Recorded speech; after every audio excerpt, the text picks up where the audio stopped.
Concentre-toi.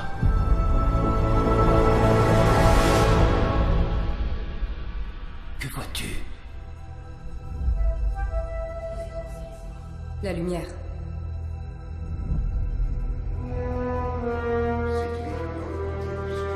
L'obscurité.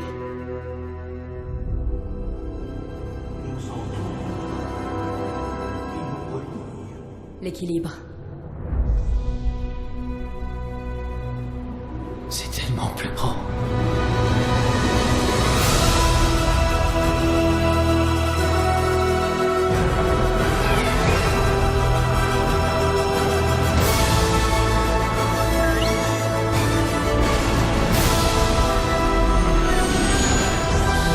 Je ne connais qu'une vérité.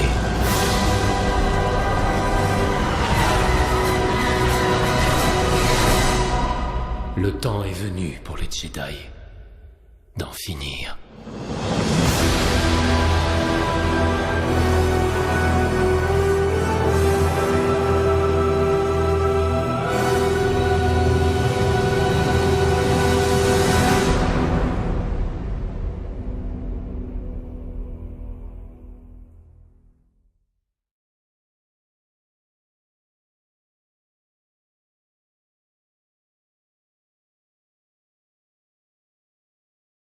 Bonjour tout le monde, c'est Seigneur Babtou et aujourd'hui on va faire une vidéo théorie Star Wars 8.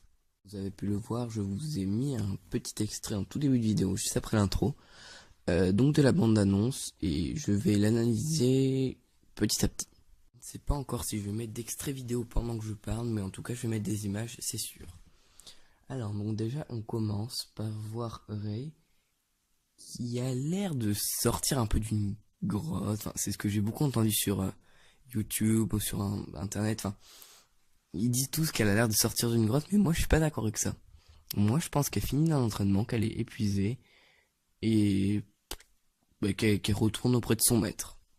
Alors on a une scène où on voit l'île de Ahch-To, je sais pas si c'est comme ça que ça se dit, et donc on a une magnifique scène de cet endroit, et on entend Luke qui fait respire.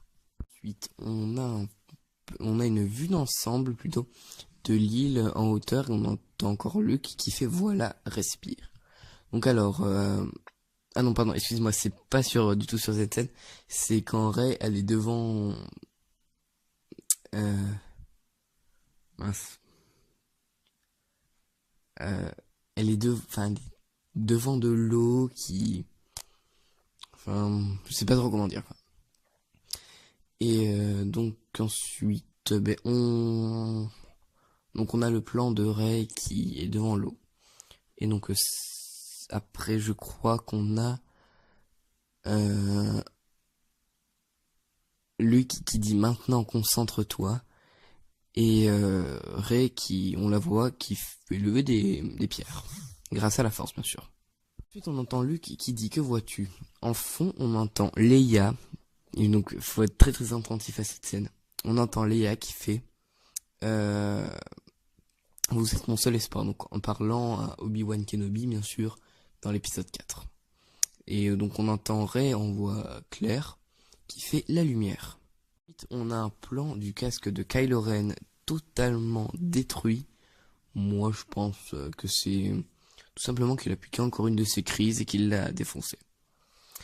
Donc on entend Obi-Wan, donc Alec Guinness, donc l'interprète d'Obi-Wan dans le 4, 5, 6, qui fait en fond séduit par le côté obscur. Et on entend encore une fois Rey, on entend Rey qui fait l'obscurité, mais on l'entend en voix claire. On a un plan avec 8 livres, donc ça doit être en rapport avec peut-être des codes Jedi, des manuscrits d'anciens Jedi, peut-être des Jedi, des manuscrits de ça.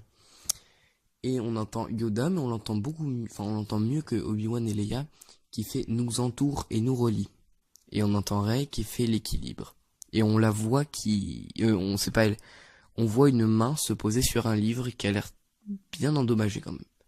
On a un plan large sur Rey qui s'entraîne, et donc si j'arrive à vous mettre des extraits vidéo, je vous mettrai une flèche à l'endroit où il y a Rey et à l'endroit où pourrait y avoir Luke.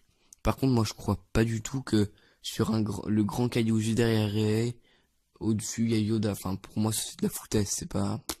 Ça m'étonnerait, parce qu'à la limite, si Yoda avait été là, déjà, on l'aurait vu sous forme de fantôme, donc déjà on l'aurait très très mal aperçu, donc voilà. Sur ce plan de Rey qui s'entraîne, on entend Luke qui fait «c'est tellement plus grand». Ensuite on voit plein de vaisseaux qui ont l'air de se diriger sur des TRTT, ou AT-AT, oui AT-AT pardon, ou TBTT, enfin ça dépend comment vous les appelez vous. Qui donc des vaisseaux dégageant, enfin laissant traîner une tige qui produit de la fumée quand elle frotte, la planète, enfin le sol de la planète. Donc j'ai entendu dire dans une vidéo d'un youtubeur, donc si jamais je retrouve sa vidéo, je mettrai sa chaîne en description pour que vous voyez un petit peu, que c'était en fait pour dissimuler des vaisseaux rebelles. C'est pour ça qu'il faisait cette fumée rouge. Donc après moi je trouve que cette théorie un peu, on va dire, enfin je sais pas si c'est une théorie ou si ça a été confirmé, mais c'est plausible pour moi. Un plan de Finn toujours dans le coma. Aussi Poe et BB-8 qui courent, enfin BB-8 qui roule et Poe qui court dans un couloir qui semble être attaqué, enfin un couloir d'un vaisseau rebelle qui semble être attaqué. Et ensuite on voit un plan large de Poe qui a l'air d'arriver devant un ou son X-Wing qui explose. Con Millennium qui explose un chasseur TIE et Rey qui court vers quelqu'un ou quelque chose avec un sabre laser à la main. Donc j'ai mis un sabre laser sur ma fiche, mais c'est le sabre laser bien sûr, donc celui des Skywalker. On entend Luke qui fait «je ne connais qu'une vérité» et en même temps on voit Kylo Ren qui se concentre sur quelque chose avec son sabre laser. Un plan d'un bâtiment au loin en feu et un homme qui a l'air de tomber. Donc peut-être fou de chagrin on va dire. Enfin, je vais dire ça comme ça, mais un homme qui a l'air de tomber. Et, donc moi je pense que c'est Luke Skywalker qui s'effondre tout simplement devant un temple Jedi. Et donc cet homme tombe juste à côté de R2D2. Un plan de Capitaine Phasma qui arrive avec chez les rebelles avec ses troupes et qui moi je pense que ça se déroule juste avant ou juste après pardon, la scène où on voit le X-Wing de Poe Dameron se faire exploser. On voit une impressionnante bataille spatiale entre les rebelles et le Premier Ordre. Tout dernier, on voit Luke qui a l'air de sortir d'une grotte, donc c'est sûrement l'arbre de la force. Et il a l'air de devoir sortir de cet endroit et qui dit le temps est venu pour les Jedi d'en finir. Donc voilà. Alors donc les amis, on se retrouve donc pour la deuxième partie de la vidéo théorie Star Wars 8. Donc la première partie, donc je le rappelle, c'était entièrement consacré au décortiquage de la bande d'annonce du trailer. Alors donc comme vous avez pu le voir, donc j'ai inséré une petite image, voilà. Donc ça va être ce qui va pouvoir se passer donc dans Star Wars 8. Alors donc ça va être purement, enfin ça va être, je vais dire en fait moi mes pensées à moi. Donc je pense déjà que l'identité des parents de Rey va nous être révélée peut-être d'un point ou d'un autre, enfin peut-être pas directement ou peut-être indirectement, enfin voilà. Et que l'identité de Snoke pareil. Alors donc concernant Finn aussi, donc l'ami de Rey, on va dire comme ça, qui rencontre sur Jakku, ben peut-être que lui on va en savoir peut-être un peu plus sur son passé et peut-être sur Poe Dameron aussi. Ensuite donc concernant Kylo Ren, on va peut-être en savoir un peu plus, déjà qu'on en sait pas mal sur ce personnage, donc je pense que il va avoir un rôle plus important que dans le 7. C'est-à-dire on va peut-être le voir manier le sabre un peu plus. Et peut-être encore faire un affrontement avec Rey, voire avec Luke. Alors donc là j'ai cité un tout petit peu donc mes attentes et enfin ce que je pense. Donc pour moi le film va déjà commencer. Comment? Donc dans l'espace, donc on va avoir un aperçu donc de Ahch-To, donc Rey qui va monter les escaliers, qui va aller donc retrouver Luke et qui va peut-être commencer son entraînement de Jedi. Alors donc on va avoir sûrement l'entraînement de Rey qui va nous être dit peut-être de manière où, enfin, dit, c'est pas très bien ce que je fais. Enfin, c'est pas très bien.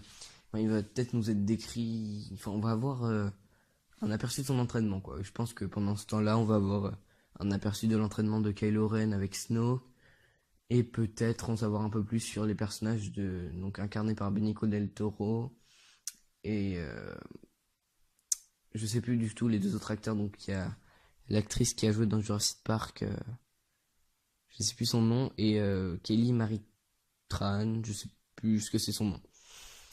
Alors, je pense qu'au milieu du film, on va peut-être avoir un combat, peut-être épique ou pas, enfin, entre, je pense, Luke et Snoke, ou Luke et Kylo Ren, et peut-être que Luke va peut-être être tué ou vaincu, et que ça va peut-être engendrer des conséquences sur l'apprentissage de Rey, et peut-être la faire basculer vers le côté obscur, ou au contraire l'endurcir pour avoir encore plus de haine pour les Sith, car on aura tué son maître. Alors donc en deuxième partie de vidéo, je vais dire ça comme ça, je pense que l'identité de Finn, enfin peut-être ses parents, vont nous être révélés, ou alors peut-être que c'est tout simplement un nouveau personnage qu'on va découvrir. Mais de mon côté, moi je penserais plus pour qu'il soit le fils de Lando Calrissian, mais le problème c'est que la théorie comme quoi laquelle il serait présent dans Star Wars 8 et dans Star Wars 9 a été réfutée, donc je pense pas que ça soit... Enfin moi je pense que ça va être tout simplement un nouveau personnage qu'on va découvrir. Et concernant aussi Poe Dameron, je pense que ça peut être tout simplement le fils de Vaid Gentiles, je sais pas comment ça s'appelle. Enfin, ou je sais pas si c'est lui, mais vous savez, celui qui mène la bataille spatiale avec Lando dans la bataille spatiale du 6. Alors donc en troisième et dernière partie de cette vidéo, donc je vais la consacrer à Snoke. Alors donc ce personnage qui est tout nouveau, moi je pense dans la saga, mais j'ai vu beaucoup de théories comme quoi ça pourrait être Dark Vador, Dark Sidious, voire Dark Plagueis, voire même Yoda, même Mace Windu, enfin plein de théories folles, enfin voilà. Donc moi je pense que les deux théories les plus possibles, ce serait à la limite Dark Sidious et Dark Plagueis, mais Sidious a été vaincu à la fin du 6 et l'étoile de la mort a été détruite, donc je vois mal comment il aurait pu survivre. Et Dark Plagueis, pour moi c'est juste un personnage de remplissage, enfin c'est pas un personnage de la saga. Donc pour moi je pense que Snoke est tout simplement un nouveau personnage et qu'on va en savoir plus sur lui. Donc d'ailleurs j'ai lu un truc ce matin sur internet comme quoi on en saurait beaucoup plus, enfin on en a su un peu plus sur Snoke, comme quoi il serait propriétaire d'un énorme vaisseau, enfin ça serait 3 fois la taille d'un destroyer stellaire, et qui serait entièrement habillé avec une cape en or, plein d'ornements, apparemment très joli, enfin très ming quoi, et aurait une énorme, enfin une bague un peu, avec un cristal de Kyber. Donc je vous rappelle, les cristaux de Kyber, c'est ce qui sert aux Jedi à mettre dans les sabres laser, enfin et aussi bien sûr pour émettre le laser donc de couleur. Donc comme vous avez pu voir dans Rogue One, sur Jedi ils extraient beaucoup de cristaux Kyber pour l'étoile de la mort, qui est en fait juste, enfin sa puissance vient juste des cristaux qui sont mis en un laser et qui projettent, enfin qui peuvent comment dire, qui peuvent détruire une planète quoi. Donc du coup ça va être la fin de cette vidéo, donc j'espère qu'elle vous aura plu. N'hésitez pas à exploser la barre de pouce bleu. Je sais que la qualité de la vidéo est vraiment pas super, enfin que mes vidéos sont pas nickel, mais franchement enfin je débute et j'ai pas encore le matos super pour faire tout ça, donc je vais essayer d'y remédier, mais soyez quand même indulgents. Allez, sur ce, retournez à vos occupations et passez une bonne journée.